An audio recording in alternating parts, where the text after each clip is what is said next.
ไปเมื่อพี่น้องเอ้ยพาขี่รถเลาะเบิ่งบุญมันเกินพร้อม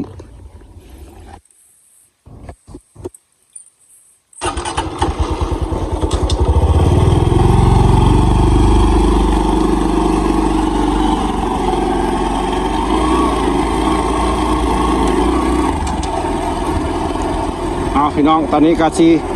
กลับบ้านมากินข้าวก่อนพี่น้องพาสิสุกมากินข้าวก่อนหรือว่าเสร็จสิ้นการกางเต็นท์ทำงานมื้อนี้พี่น้องเอ้ยได้ผู้ละ300แล้วก็สิถ่ายบรรยากาศเมืองแล้วก็สิเบิ่งในงานเลยพี่น้องเอ้ยเบิ่งในงานบุญเพิ่นวางขายอย่างแด้อยู่เทิงนี่แหละพี่น้องอันนี้ก็เป็นบ่อนที่เพิ่นวางดนตรีสถานที่สวงเฮืออยู่เทิงพุ่นแล้วก็เป็นสถานที่ขายเครื่องขายของขายอาหารการกินข้าวหลามปิ้งไก่สัตว์ปุ่มเป้าสไลเดอร์นี่อันนี้ก็เป็นคอกรถสำหรับคอกรถ2 ฝากนี่พี่น้องคอกรถ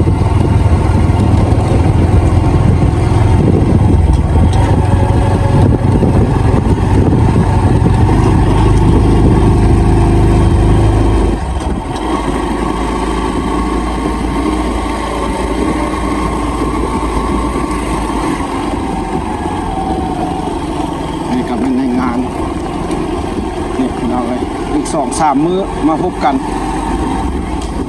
งานบุญวันเกิดส่วงเรือแข่งเวียงจันทร์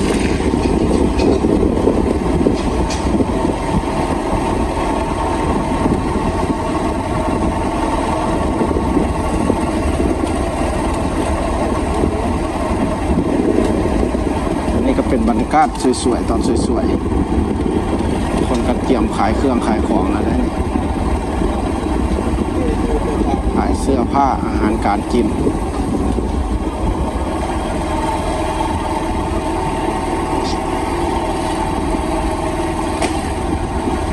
โอ้เขาสิให้เอารถมานี่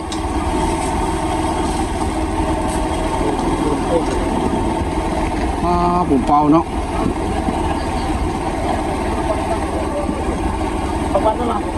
หอมปิ้งไก่เนาะ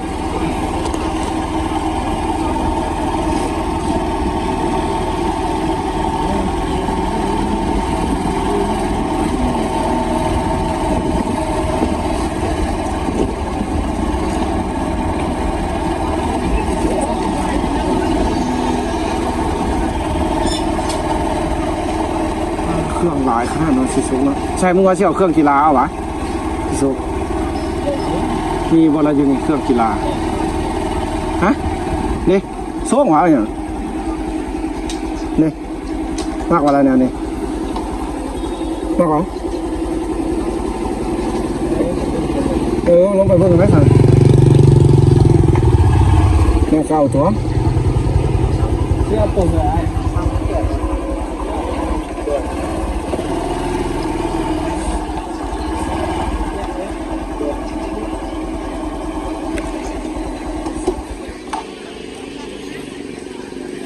สีสุกบ่มีอันนุ่งละ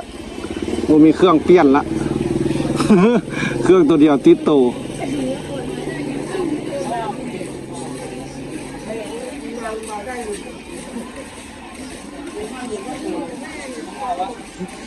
เอาเสื้อแล้วคักเลยนะเป็นนุ่งอยู่พุ่นละแม่รถหันเท่าไหร่เกาะตัวเท่าไหร่เกาะ38ได้ที่35บ่ได้อ่านนะครับขายแล้วขายกระชายยี่ห้อแล้ว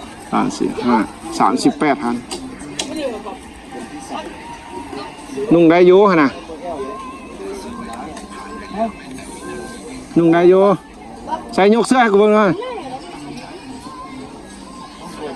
อยากน้อยนิดนึงอยากน้อยนิดนึงซื้อไปนุ่งบ่ได้ได้ฮะนะ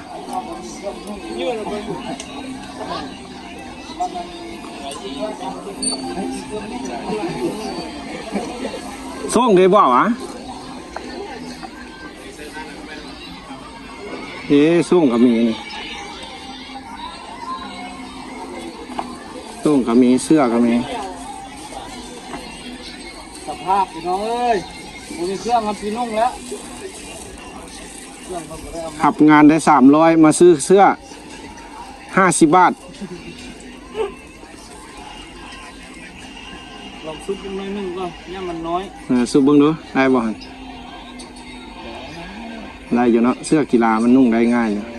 โอ้โหได้แท้สุกจัดเลยตัวยังน้อยอยู่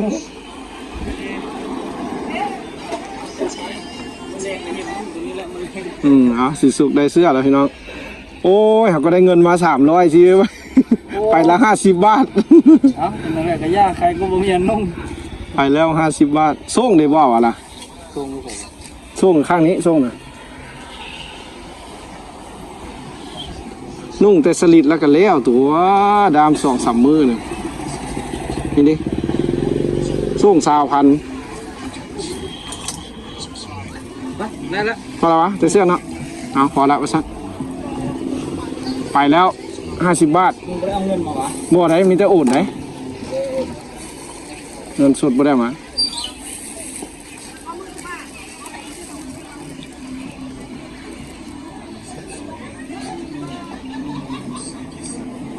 บุญบ้านเกิด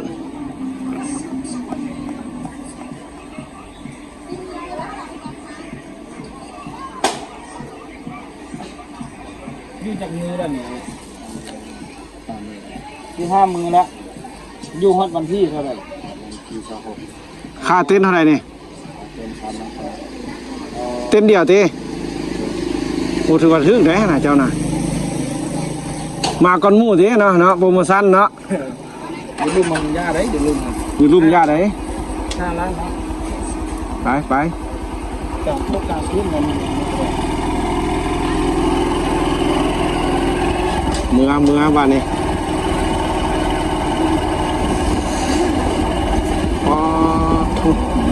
บ่อยากกินที่นั่นนี่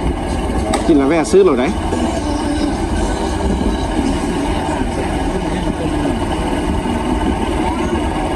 อาหารชมวิวเนาะกระตุ้นนี่วะ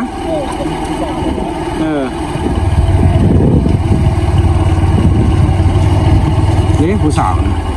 อันที่ลมบ้าแล้วลมมันช่วงบุญนี่เด้อผู้เสียผู้สาวอะไรแม่น บ่สิได้กระโตกระตุ้นผู้บ่าวเพิ่นเอาไปจังได๋สิไปได้กับบัดนี้แล้วบุญแล้วก็เซาพี่น้องรถเพิ่นลัด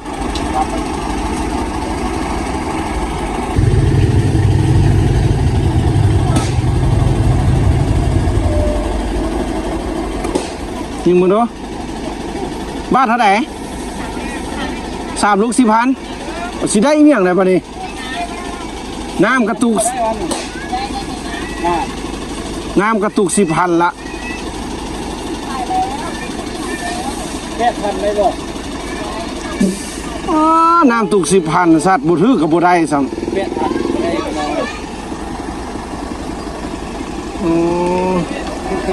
ซื้อน้ำกินเอาเด้บ่สัตว์แหละถ้ารถมาก่อนเอาไปทางนี้ก็ได้ติบ่ไปมาเฮ็ดซาแล้วหันโดดละแล้วก็ได้งมมา300สิไปเบิดละเอาต่ำเล่าเลยได้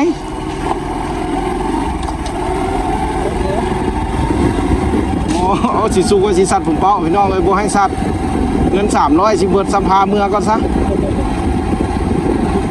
แห้งมาบ่มีเงินเนาะรถพัดตันทางย้ายเดเว้นทางพี่น้องไปเมื่อพี่น้องเด้อดูว่ากับสีสุกพี่น้องมาหับงานมื้อนี้ก็สำเร็จได้เงินละอยู่300พาเมื่อบ้านนี้มากินข้าวอยู่เพื่อนจากมื้อแรงสิได้งานอย่างอีกส่วนเก็บแต่นี่5วัดมือเดินทางก็สิได้อยู่ที่1,000เนาะ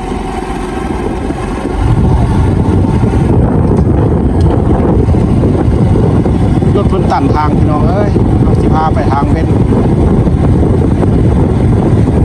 ว่ามาเที่ยวมาชมได้เด้อพี่น้องเอ้ยบุญประเพณีช่วงเหือแข่งเวียงจันทน์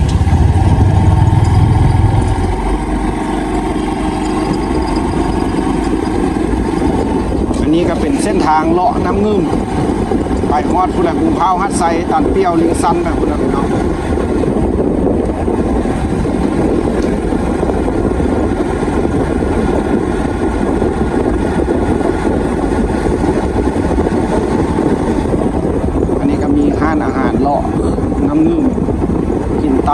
ดาดกินปิ้งกินข้าวเปียกกินเฝอก๋วยเตี๋ยว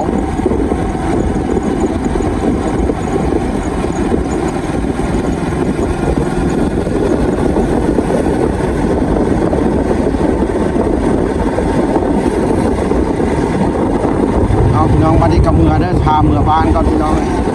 พาชีซุกไปกินข้าวก่อนคลิปกะที่เอาสุดไว้ซ้ำนี้นะพี่น้องเอ้ยนี่ก็เป็นเส้นทางเลาะน้ำเงิม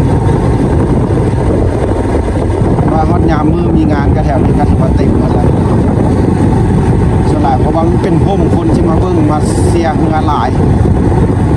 กินเหล้ากินเบียร์ม่วนซื่น